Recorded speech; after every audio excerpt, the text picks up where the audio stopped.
Is Bitcoin on track to continue into the next bull run, or are we doomed for some lower prices ahead? I'm going to give you a tier update explaining the key levels, plus we've got the latest with the SEC hitting back at Coinbase, plus an update on Phantom, of course, with their multi-chain hack, which we covered off yesterday. Loads to get into, guys. Make sure you smash some likes.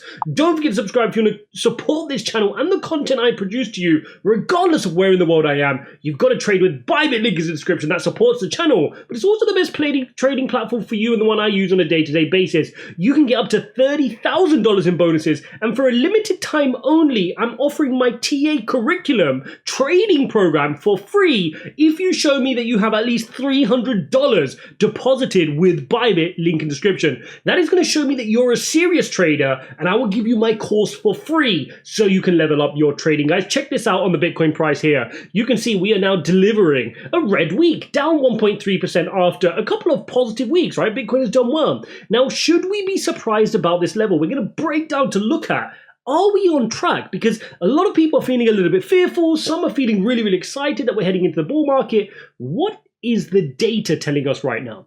Now, the first and foremost important thing here is we did get our higher high this week. And that's really, really important. If you zoom in and look at this wick on this weekly candle, even though the weekly candle's red, we managed to post and just wick slightly above the resistance which we posted earlier this year. So we did create a record for this week. Now, that being said, when you come into the daily chart, you can see Bitcoin's facing some resistance, right? Understandably, you can see that Bitcoin is struggling around these key levels. But again, this is something that should be expected. If anybody thought we were just going to rocket straight through 31,000, it's a bit naive.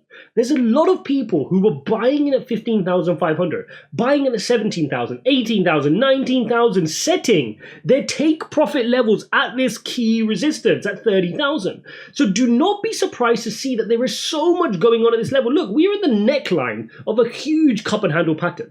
No doubt there'll be people taking liquidity out of the market at this time. So do not be surprised to see us consolidating here. It's okay. What's more important is what happens here. Can we fill all those orders, all those people who want to sell? There's a certain limited number of people who want to sell at 30 to 31K. Once the demand buys that up, all that's going to be left is the supply of people willing to sell at 30, 31K is going to dry up, and on we can go up to our next level. That is why I'm looking for this head and shoulders to break out. I'm waiting for us to consolidate here, go back up, maybe up to this orange line at 32.4, come back down, and then we can get going for our bigger move to the upside. So far, we're on track. No reason to panic just here. Where you want to start panicking is if we get driven sustainably below 30K, down towards 29, because then what happens is you do have a risk of forming what is known as a double top pattern, okay? We run up here to the neckline, got rejected. Run up to the neckline again, and we get rejected again. That's forming a double top pattern, also referred to as an M pattern, which could break us down to the downside this way. Okay, and that can give us a horrible pattern here to the downside. Again, if you want to learn all this stuff, you can do so. Ijaz.uk/TA. Take advantage of that. We learn these patterns plus so much more. Definitely check that out in the description. Now, there is a hybrid that can happen. And the hybrid is that we could be doing something like this. Break down, go back up, form a higher high, come back down, and even though we come back down the neckline on this situation, as long as we post a higher low, we can keep up trending, okay? So this is the other middle ground option. So these are your options. You've got an M pattern to the downside. You've got the clean break of the head and shoulders pattern, which is what I'm showing you here. Or you can just have a nice slow upward trend, higher highs, higher lows, and we can work our way. So to summarize here, we are on track. We are on track on Bitcoin, but there are some critical levels which I'm looking for. And those are what I'm going to share with you now. Because when you come down into the daily chart, look at the EMA ribbon. What do you see here? 2 days ago here, we tested our EMA ribbon, okay? We tested our EMA ribbon on Friday, but then today, because of weekend volume, we're not managing to bounce very powerfully off of it. So what you want to look out for here is, are we going to get a powerful bounce, boom, which breaks us straight through the levels here over the next couple of days, going into this week, and breaks us straight through resistance up towards 32K. That is what we're looking for. But if we fail to do so, if we go up here, and get rejected back down again, then I'll be looking for the price targets which I've been sharing with you guys, which sit closer to these levels at 28,000, 29,000 in this range here. So the first line is this green line at 29,000. That'd be a lovely area for me to dip by. That's where I'd want a nice pullback into the EMA ribbon, and I'd want to be picking up into the EMA ribbon here. If we lose our daily EMA ribbon, then we can start to get a little bit more worried, because then we can say, okay, where's our weekly EMA ribbon? Right? And if you look at this on the weekly chart, you can see that the weekly EMA ribbon doesn't start until 27. So even if we pull back here on Bitcoin up to 27,000, we are good. I know that sounds horrible, but we are good here. If I just move the drawings here, look at this. We are in a good position here. We've moved here, we come down. We move here, we come down to 27. That's still okay, as long as we post a higher high, right? Now, I know that's a long game. That's not what people want, right? That's not what people want to see. They want to see just this. They just want, we're just go straight to the moon. No, you have your movements up, you have retracements. You have your movements up, you have retracements, and then I want to look for the next leg to the upside. So again, looking at that daily EMA ribbon, I want to be nibbling. If we get anywhere close to the weekly EMA ribbon, if we get anything below around 27.7 down towards 27, I'm a big buyer in this kind of region here. That's where I want to be adding to my long-term bags. Okay, now let's also get an update on what's going on with Coinbase, because this is another narrative which is starting to move in the background. Like I said, this is going to go on for a long time. We need to stay updated on what's going on. As and when there's an update, you can trust that I'm going to bring you the updates. Now, previously what you had was that Coinbase came out, I think it was just over a week ago, and I did give you guys a video on it, saying, look, we want to dismiss this motion, right? The SEC do not have the jurisdiction to be pushing through this lawsuit. Now, the SEC have struck back. They came back and they said, Coinbase, a multi-billion-dollar entity advised by sophisticated legal counsel, argues it was unaware that it's conducted risk violating the federal securities law. So they're coming out and saying, look, mate, you knew exactly what you were doing, and you knew there was a possibility that you were violating the law prior to us getting involved. So they're saying, why were you skirting with it? And if you read here, it says here, these actions clearly show that Coinbase understood that the security laws could apply to its conduct and knew which rules to consider in evaluating legality of its conduct, but nevertheless, made the calculated decision to take on the risk in the name of growing its business. So interesting, they're fighting. SEC are going to, obviously, if they put a lawsuit forward, they're not going to just back down without a fight. There's going to be a fight. Coinbase is going to have to fight.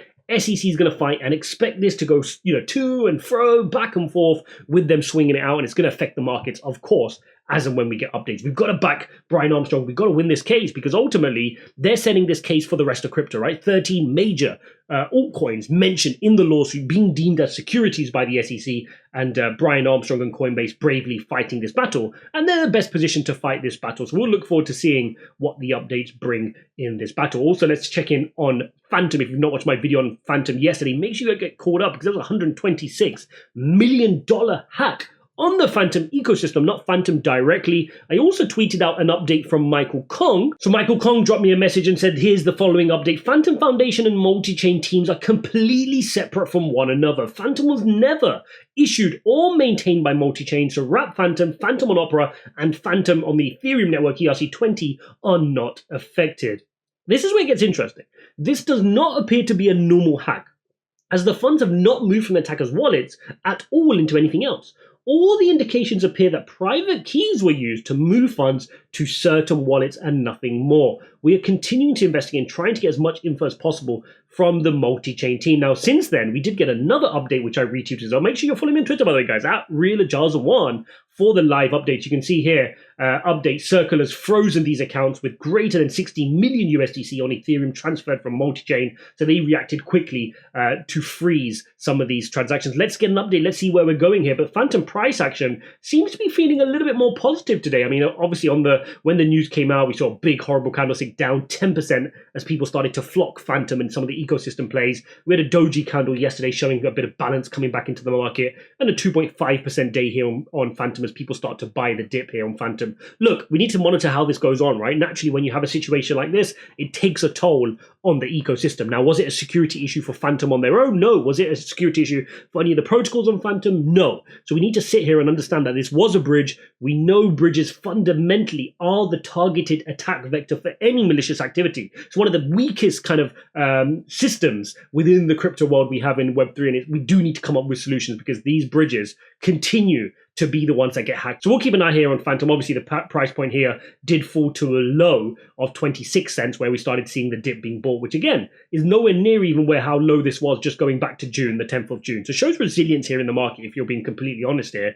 Given a big hack on the ecosystem and a lot of TVL flooding out of the ecosystem, the price didn't even fall to the lows of June, right, where you fell as low as 21 cents just over a month ago here on Phantom. So that's an update there on Phantom. For Bitcoin, we need to see how do we get on this week, right? How do we progress? Obviously, the jobs figures started to slow down a little bit on Friday, which is positive. Market's expecting another 25 basis points here. And for Bitcoin, we need to see us bounce, right? We need to clear this tough level where we're consolidating at and continue our move up towards 37 on this price move. And then more importantly, for a nice big cup and handle pattern where we're going to work our way up towards a nice price target of 45,000. 45,000 is what I'm looking at for here on our next move up. Because if you look at it, like I've continued to say, there's this cluster of resistance. There's no surprise we're struggling here. There's absolutely no surprise this is taking time. You've got to be patient, guys. But once we clear this, we have a nice clear run up to a little bit of cluster resistance here between 38 and 40, and then you move up to the next level, which takes you to 45 to 48 range. So nice, exciting time to be involved in the crypto market. Bitcoin